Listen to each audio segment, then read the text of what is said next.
Recency and frequency tend to be the strongest indicators of likelihood to come back. But then because we now have all of this additional data, we can also look and say, just because you bought once, you might look very different, the individual level. Those people are different. We also might know somebody else doesn't have kids and somebody else shops at luxury stores and other people shop at Walmart. So we know all of those things about these people as individuals. And we've now started incorporating that into the segmentation and triggers that we're building, because rather than just relying on recency and frequency, we can look at who is actually more likely to come back again, who's less likely to come back again, based on all these individual attributes we know about these. If you're getting a 5x reactivating customers in a year, don't stop there. Go to 2 years and see if you can get a 3x on that, if that's still profitable for you. Think about the combination of both maximizing returns, but also maximizing the total profit dollars that you can generate from the channel. It's just sort of like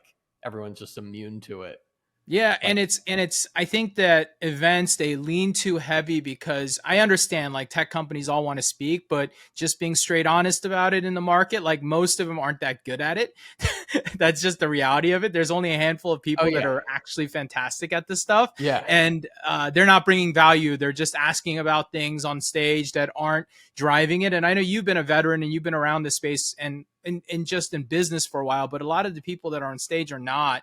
Totally. And so yeah, a lot of the changes for Commerce Roundtable are going to be different this year, and we're going to go try a lot of new stuff out, and that includes bringing Gary Vee on stage. That's awesome. Yeah, good for you guys. Yeah, always trying to make it better and innovate and trying to make things better as we're just trying to grow this thing, and we'll see what happens with it. Good. Anyways, today we're talking about direct mail, man. So are you ready? I am ready. Hopefully, huh? All right. If I'm not ready at this point, I don't know what I'm doing. Yeah, Chase is going to bring in the hardball. So with that, let's shoot this thing in 3, 2, 1.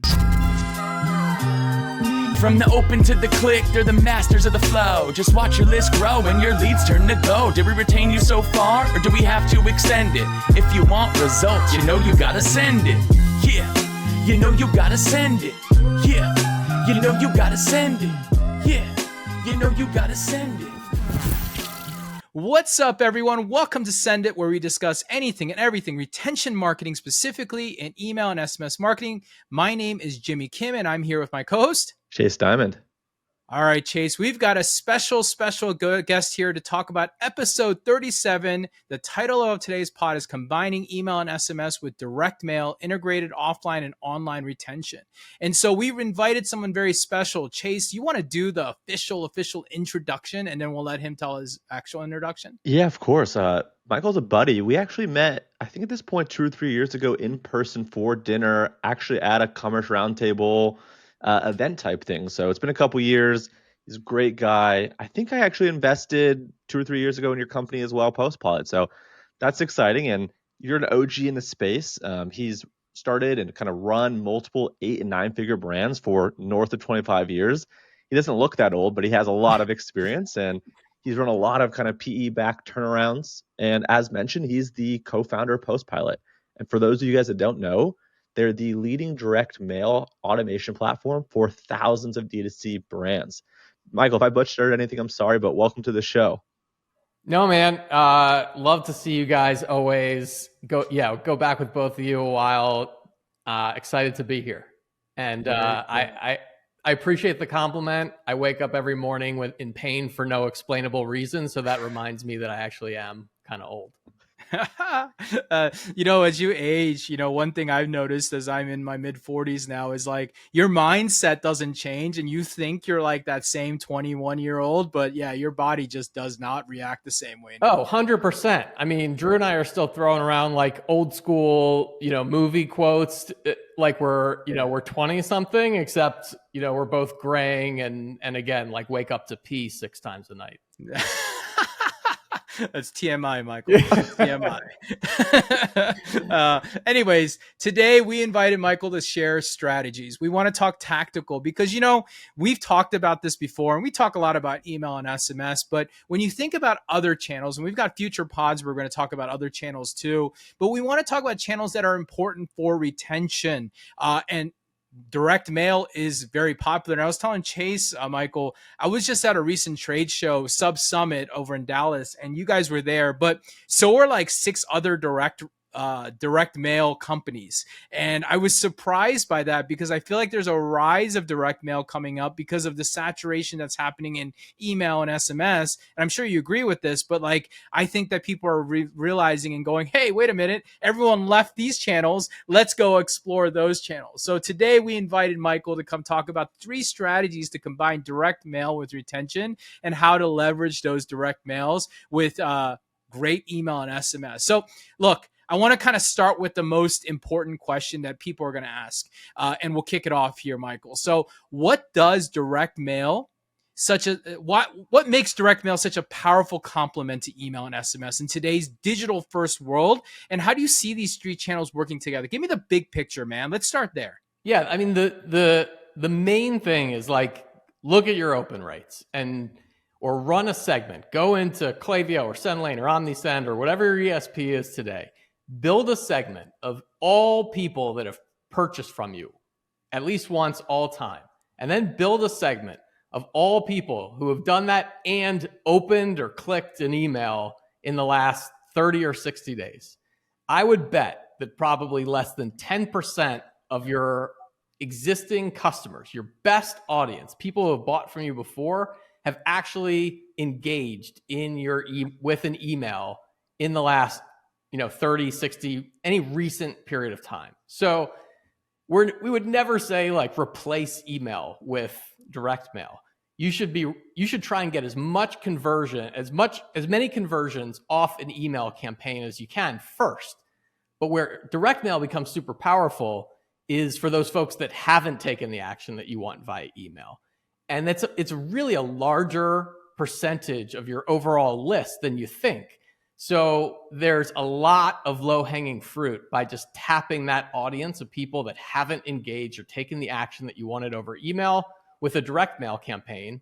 And yeah, it's more expensive, and that's why we say do email first, but then let direct mail pick up that high percentage of folks that haven't engaged, and you're going to get incremental revenue by doing that. Cool. Yeah, makes sense. I got a bunch of questions, I guess, like kind of piggyback on that. So you mentioned kind of, I guess, someone that's purchased one time or more. Is there a case of ever breaking out like people that have purchased one time versus 3 times versus VIPs? Or in direct mail, is it best just to treat them kind of all the same? No, it's a great question. And our best practice is tracking each of those types of recency and frequency cohorts independently, so that you can look at the incremental lift of each of those cohorts independently and decide what are the right characteristics and what's the right sort of recency and frequency I should use to target these people profitably. Because what you're going to find is a one-time customer, you might be able to go back 60 days, 90 days, 180 days and profitably reactivate that customer.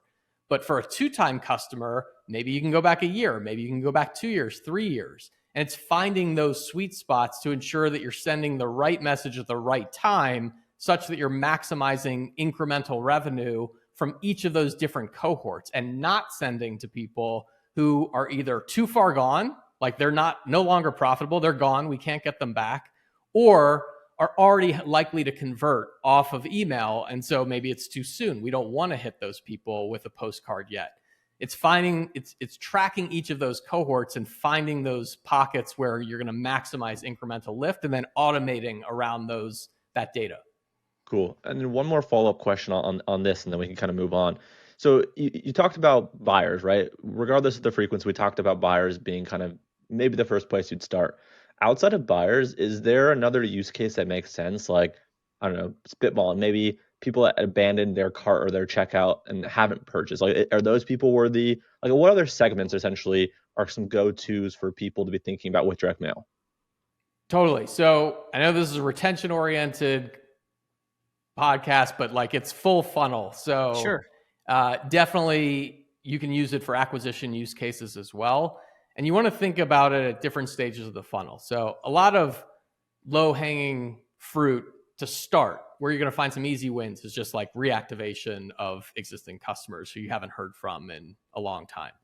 But then you want to start moving up the funnel. And acquisition, starting with warmer acquisition, people who have actually signed up for your email list, but then never converted, is a great place to start. And again, like tends to perform really, really well across all the brands that we work with. So that's, again, people signed up for your email list. They go through your entire welcome sequence. They still haven't converted by the end of the welcome sequence. You gave email a chance to work.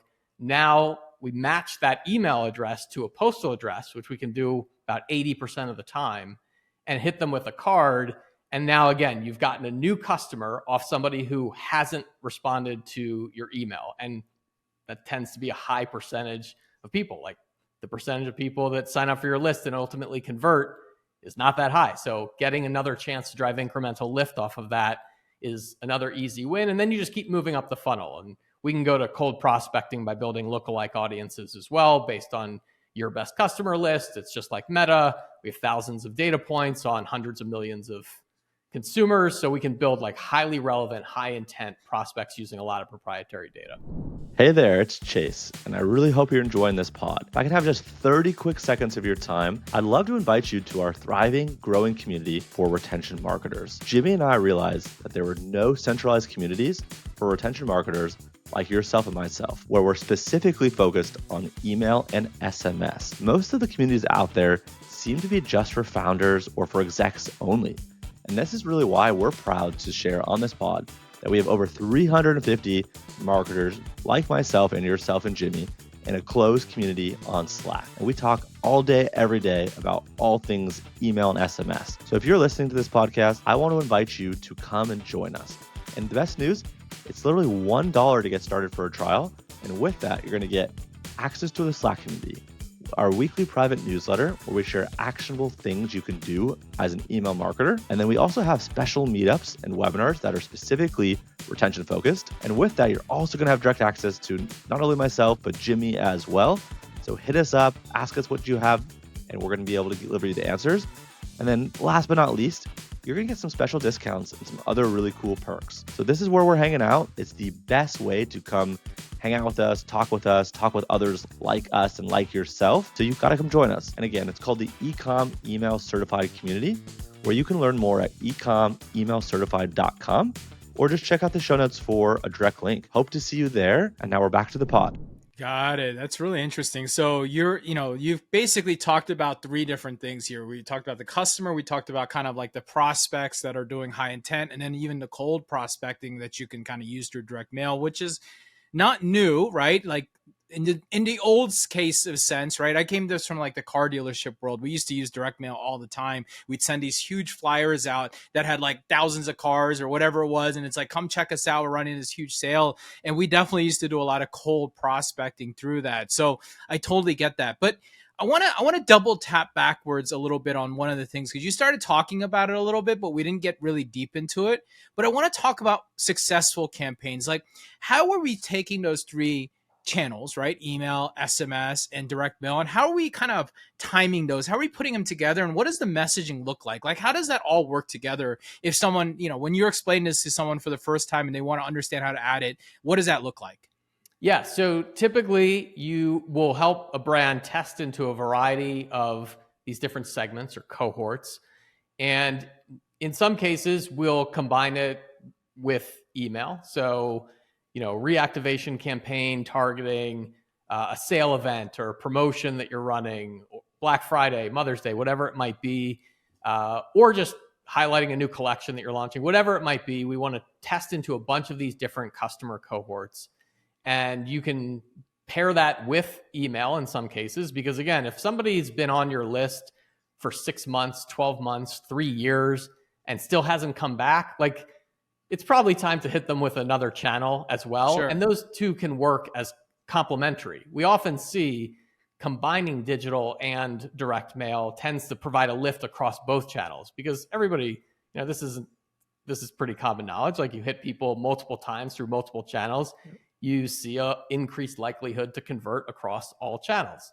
Yep. So if we can do that and provide incremental return on that, it's a great investment. What some brands will also do is they'll filter out people who are actively opening emails. So yeah, maybe they haven't bought from you in 6 months, but we've seen them click an email in the last 15 days. They're probably still actively engaged in email. We can suppress those people from your campaigns so that we're not paying to send a card to people who are more likely to be engaged with email.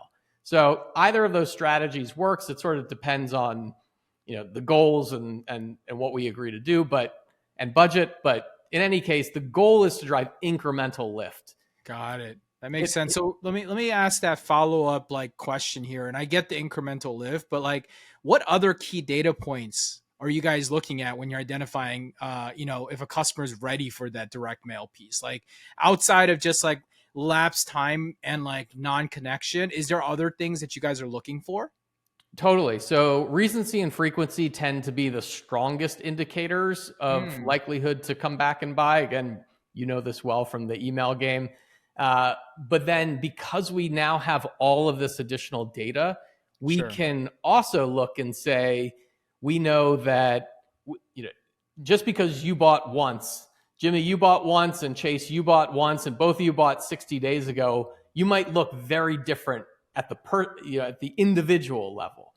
Chase, maybe you spent $25 the first purchase, but Jimmy, you spent $250 on your first purchase. Those people are different. Yep. We also might know, Jimmy, you make X amount of money, and Chase, you make Y amount of money, and you have kids and somebody else doesn't have kids, and somebody else shops at luxury stores and other people shop at Walmart. So we know all of those things about these people as individuals.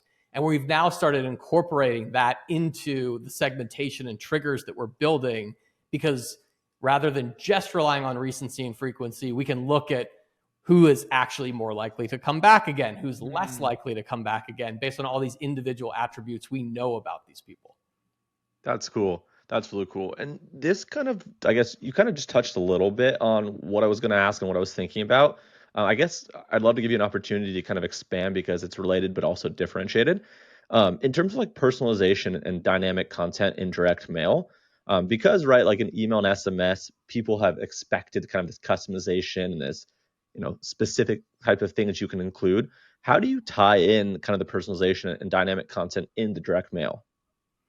So the platform that we've built enables you to send individually triggered cards essentially in real time. Okay. And that was really one of the big breakthroughs, is you're not doing the batch and blast. Jimmy, like you mentioned, using it for car dealerships. Historically, direct mail is I'm going to find a bunch of people in a zip code or something like that. I'm going to send it to all of them at once, and then I'm going to wait and see what happens and measure those results. What we're doing is triggering it just like an automated email flow. Cool. So in real time, say, Chase, you buy a 60-day supply of supplements from a brand. Okay. We want to say, wait 63 days. And if we don't see Chase come back by day 63, we're going to trigger a card on day 63 that says, Chase, we haven't seen you in a while. It's time for a refill. Come on back. We'll take 10% off. So that's all happening. They're individually triggered, individually personalized, and sent in real time. So that's one of the big differences. We can personalize the content on the card, the creative. We can greet you by name, in unique coupon codes so that you don't have to send a static code out to everybody. All that stuff is dynamic. Very cool. No, that makes total sense. And, having that triggered effect. So you guys are physically, basically, I know you guys own your own print shop too, right? So you guys are literally sometimes just printing a handful of cards in a day for a single person just to get it shipped out, because a brand could have different people in their cycle ultimately, right?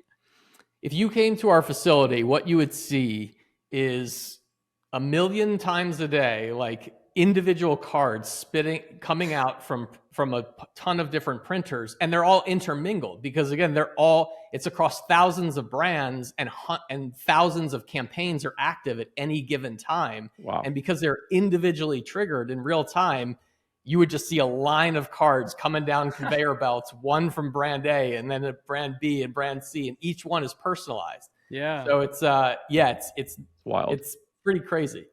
Wow, that's super crazy. Okay. I have the question that everyone's going to be wondering as we talk about this. What do brands make? What's the lift that they see? I know true incrementality, you see that, but in dollars and cents or percentage or something. Tell me what ROI looks like when you think about direct mail, adding this. Like, you take a brand that's never done it, they're just doing their typical email and SMS, and you add direct mail. What do they see typically? Hey, okay, I'm disrupting the pod for just a quick 60-second break and a quick little shout out to our title sponsors of the podcast, OmniSend. Okay, for those that don't know, OmniSend is an all-in-one email and SMS marketing automation platform specifically designed for e-commerce brands. They make it super easy to engage with customers, drive repeat sales, and create those seamless personal experiences we're always talking about.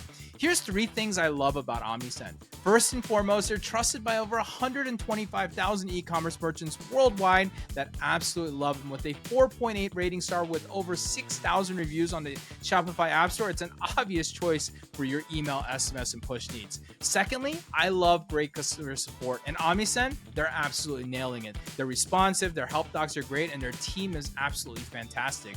And third, they have great features and better pricing. Pricing matters just as much as features, and OmniSend, you're going to get both of those. And they have all the features you need for your store, and their pricing is absolutely fantastic. In fact, recently I just heard a story about 2 community members that made the switch. One reduced his price from $8,500 to $3,500, which is huge, but even bigger, that $3,500 included SMS, which is absolutely wild. Then another agency I just recently talked to, they just switched their entire client base over, and he's been saving his clients anywhere from 30 to 60% off their bill, which is allowing them to take that money and reinvest it on the top of the funnel so they can make more ads and make more money. OmniSend nails these 3 things that I care most about: great support, great features, and fair pricing. Plus, I just helped Chase make the move to OmniSend with his own personal email list, and their migration was super easy. They even have a team to help you support you, and they have a great automated tool to bring your contacts right over. So if you're looking to take your email marketing to the next level, I highly recommend checking out OmniSend. They got the tools, the automation, the expertise to help your brands grow and thrive. Head over to omnisend.com/send it to learn more and start scaling your customer engagement today. Now let them know Chase and Jimmy sent you. Now let's get back to the pod. Yeah, good question. Yeah, everybody wants to know. So yeah, everyone wants to know, because this is what people want to know. Does it make me money, right? Yeah, so a couple ways to think about it. One is just sort of general targets or baseline numbers that we try and set as an expectation for brands. We're typically targeting like a 3 to 5x incremental lift for retention type campaigns, and typically a 2 to 5 for like warmer acquisition campaigns. And most brands tend to be happy in like the 1 to 2, 1 to 3 range for pure cold prospecting campaigns. Okay. And then the goal, just to take it one step further, is to how much can you scale profitably? So think about it just like Facebook. If you're spending $500 a day on Facebook, you might get a 5x return, but you want to double your spend to $1,000 a day.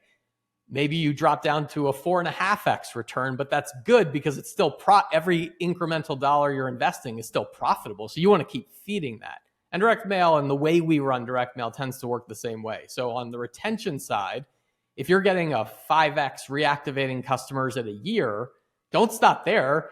Go to 2 years and see if you can get a 3x on that, if that's still profitable for you. So it's a long-winded answer to your question, but it's how we think about the combination of both maximizing returns, but also maximizing the total profit dollars that you can generate from the channel.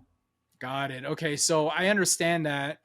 And what about cost-wise? Like, I know there's all sorts of costs and fees, whatever, but like, what's a typical like single postcard cost a person? Like, I'm just curious, like out of curiosity. Yeah, 55 cents. There's no 55 cents, including postage or before postage? Including postage. So that's not bad. It's an all-in cost. The only additional cost for a card that you would pay is if you do prospecting with us.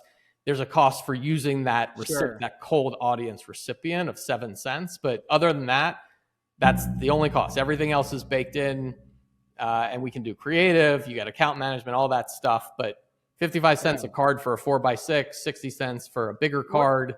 and we can do other formats. What's as well. a stamp cost these days? Like 50 cents or something anyways? Like A first class stamp is 73 cents today. Man, this is how you know I haven't set anything in a while. Yeah. What's the banana cost? Like 20 cents?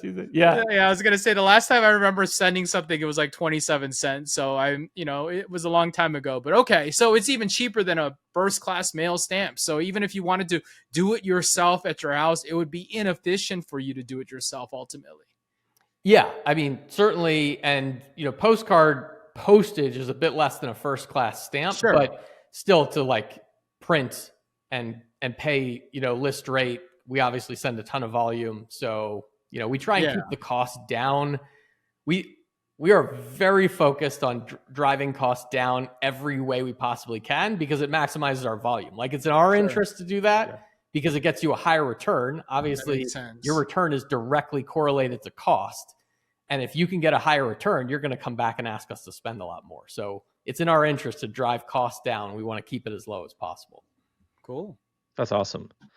That's really cool. I mean, I'm sold. That's awesome. One other question kind of related to some of this kind of operation performance stuff. Like, so direct mail, right? It's a little bit slower. There's a little bit longer to lead times, right? I think some people might argue. Yep. How do you recommend? And I guess you kind of talked a little about this before when we talked about like the 3 channels of SMS, email, and direct mail. But how do you recommend like brands kind of handle this slightly longer lead times of direct mail when also trying to do real time email and SMS? Yeah, it's a great question. So timing the delivery of your direct mail around specific events like Black Friday or Mother's Day, or you're launching a new product and you want to hit at a certain time. Like you're never going to be on the nose. Everybody gets it exactly at the exact expected time. We typically recommend brands launch about 2 weeks before a major event so that it lands a handful of days before that actual event that you're targeting. Not everybody checks their mail every single day. Yeah. People check their mail and it sits on the counter for a few days. You want it to arrive with enough time so that they're likely to get it and not wait, I missed it by a day and the sale's already over or whatever. Yeah. You don't want it so far advanced that they, it gets there a month ahead of time and then they forget about it by the time that comes around. So that's sort of the sweet spot.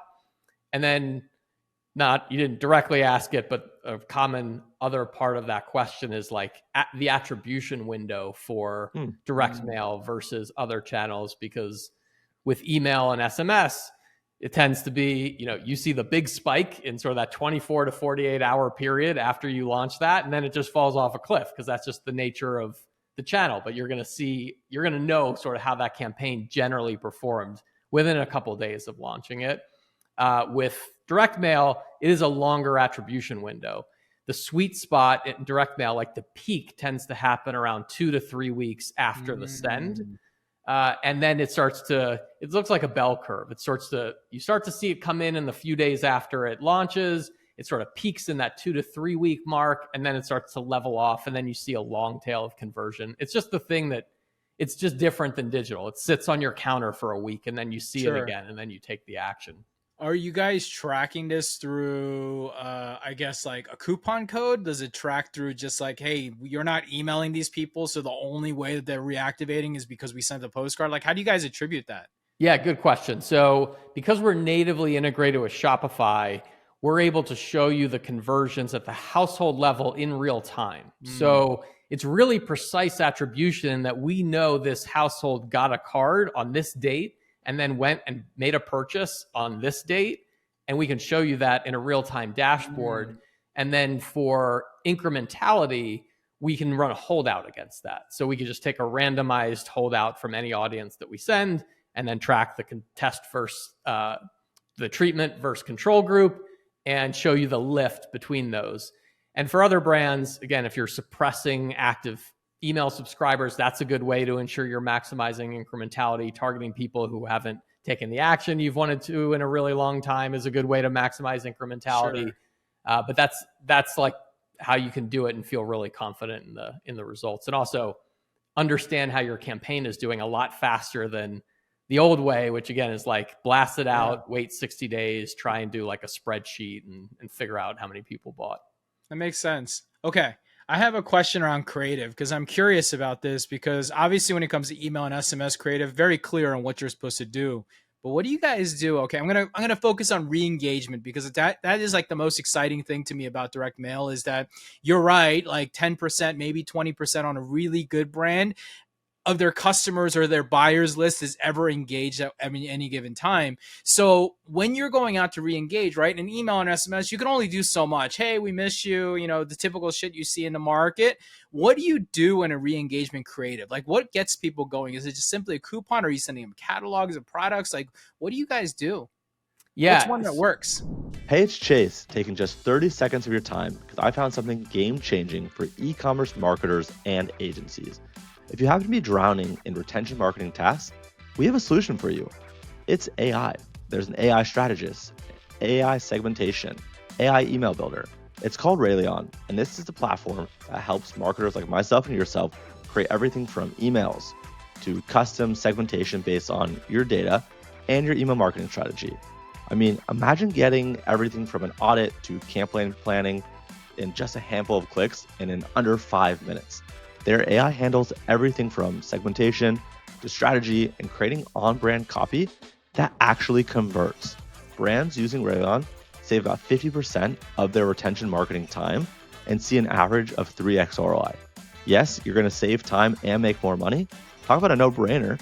And this is really why brands like Coast, Ginger Milk, and LifePro trust them and really utilize them and start recommending them to everyone. So head to Rayleon.io, that's RALEON.io, for a 3 months email AI segmentation playbook in just 60 seconds. Yes, it's 100% free to try, and this will be the best 5 minutes you spend today, I promise. Rayleon.io, let them know that myself and Jimmy sent you, and we're now back to the pod. It's not rocket science. Like, it's actually not that, it doesn't have to be that different. It's less a function of the message not landing than it is just the channel. So it's when you get a card from a brand, a piece of mail from a brand that you recognize, you've done business with, it's really like you pause for a second, and especially if that piece of mail is personalized to you and maybe has a special offer, like you pause and you look at it. Whereas email, a lot of times you're just not, you're just sort of missing it. It's in the promo tab, or you just miss it, delete it, whatever. So it's more a function of just getting that message in front of them, into their hand and in front of their face. And then it just clicks. It's just the nudge that they need. And a similar question that we get is like, do I need to blast a much bigger discount in direct mail because these are old people that haven't engaged versus email? And the answer is really no. You don't need to sacrifice a bunch of margin and go with a major discount, because that wasn't really the problem. It was simply that they weren't seeing the email or engaging with the email you sent, versus that it wasn't a big enough offer. So we say just replicate a lot of what you're doing in email. It's just the channel and getting that nudge literally into their hand that makes the difference. Sure. And we do the creative for probably 95% of the brands that we work with, because we know what works. We've done this a million times. So it makes it easy, especially to your point, for brands that haven't done the channel before. They don't know, I just create Facebook ads and emails. I don't know how to design a postcard. So that's why I asked. I was very curious about that. So totally. Cool. Yeah, this is great. I guess kind of one last question from my end, kind of maybe to wrap this up. In terms of like opportunities, where do you see like the biggest opportunity, I guess, for innovation in direct mail? It could be things like related to attribution, kind of integration with other channels, maybe even AI potential. Like, where do you see kind of the opportunities? Well, I think going back to what you were asking about earlier, Chase, on the acquisition side, I think what we're doing right now on the customer acquisition side with AI, with the amount of data that we've amassed as part of our sort of proprietary data set, is the most interesting stuff that I've probably ever worked on. And it's the most innovative stuff, because we have so much data now that allows us to be so precise with identifying potential new customers in a way that just hasn't really been possible with direct mail in the past. Okay. And every brand wants new customer acquisition. Like, it's always the sexy thing. So if we can help brands do that, leveraging, the massive amounts of data that we now have, that's always going to be really, really compelling and attractive. But other than that, just like innovative ways to help brands understand how the channel is performing. Because again, it's not something that a lot of brands have previous experience with. So we're doing a lot in even just the reporting and storytelling and ways of helping brands interpret that data in a way that's really actionable. Makes sense. That's some of the other cool stuff that we've been working a lot on recently. It's awesome. Are you guys bringing back catalogs at all? Yeah. So we introduced a product called the Cartalog, which is like a large, oversized trifold piece, which gives you a ton of real estate to be able to tell like your brand story, showcase a large assortment. So a lot of the benefits of a catalog, in that you have a lot of room to be able to show off product and tell the brand story, but it works like a postcard, so you can individually trigger them and personalize them just like you would a postcard. And then with more traditional catalogs, we are helping brands get into that as well. Once you're ready to sort of get into that type of experience, it's a bigger creative lift. There is a volume commitment that you do have to make when you run catalogs, because I won't go weeds on the printing process, but like it's a different process to print a full book catalog than it is to run our cards and our catalog. So we are helping brands do that with like smaller minimums, better targeting, better turnaround time than has historically been available. But start with a postcard. It's like, it's easy, pick up some easy wins.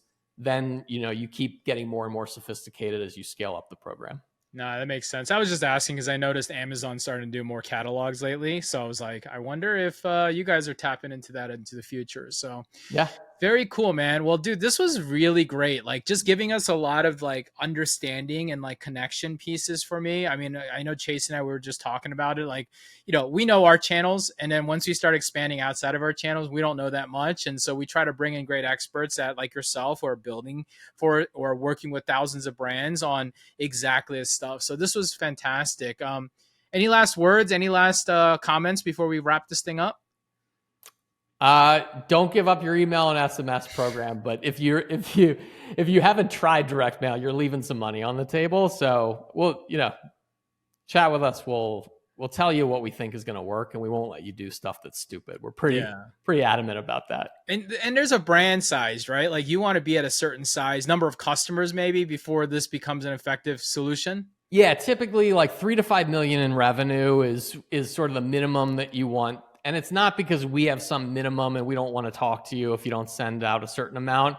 It's really because I've been an operator for 25 years. Like, one thing I know really that I'm adamant about is when you're getting started, you want to do fewer things and you want to do them really well. Sure.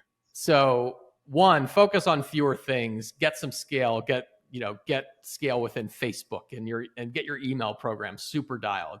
Then start to layer on other stuff, especially because below a certain size, like, it's not going to move the needle in a meaningful way if you just add on postcards and you're doing $500,000 in revenue. Wait until it makes sense for your brand, and then it's time to layer that on. Yeah, that's just shiny object syndrome problems that you see in this market. So cool, man. Well, thanks for coming on and joining us and sharing all this stuff. I think the listeners are going to really enjoy this stuff, just because it's new learning and people are always wanting to learn new stuff. So with that, that's a wrap. Episode 37, combining email and SMS with direct mail of integrated offline and online retention.